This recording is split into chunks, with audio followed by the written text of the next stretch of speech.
Hello everyone, স্কিফু ফ্যামিলিতে তোমাদের সকলকে স্বাগত জানাই। এখন বেলা ওই 11টা মতন বাজে। আজকে যাচ্ছি বর্মশাইয়ের অফিসের স্যারের ছেলের জন্মদিনে।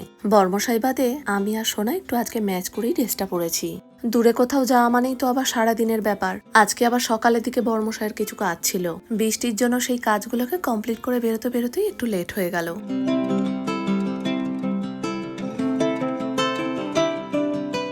বর্মশাইকে আবার স্যার বারবার করে বলে দিয়েছে জানো, যে এখানে জন্মদিনের পার্টিটা অ্যারেঞ্জ করা হয়েছে সেইখানে যেন 12টার মধ্যে পৌঁছানো হয়।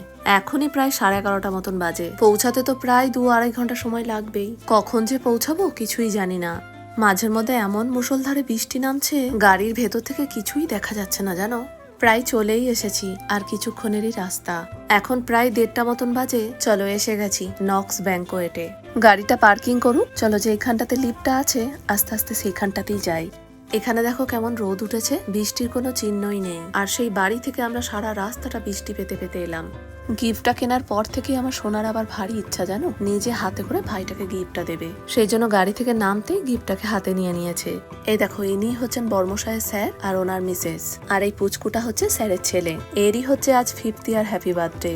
ব্যাংকোয়েটের ভেতরটা না খুব সুন্দর সাজানো গোছানো। আগে চলো একটু স্টলে যাই, তারপরে নয় তোমাদের ভেতরের ডেকোরেশনটা ঘুরে দেখাবো।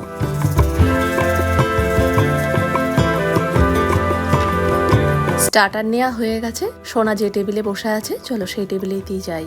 ঘরটা তো ভীষণ বড়, সেজন্য একদিকটাতে স্টেজ করেছে আর আরেক দিকটাতে খাওয়া দাওয়ার ব্যবস্থাটা করেছে।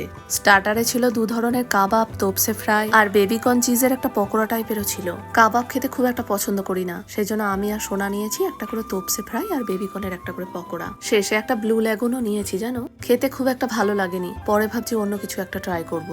আমাদের আসতে দেরি হয়ে গেছে বলে মনে করলাম কেক কাটিংটা হয়ে গেছে।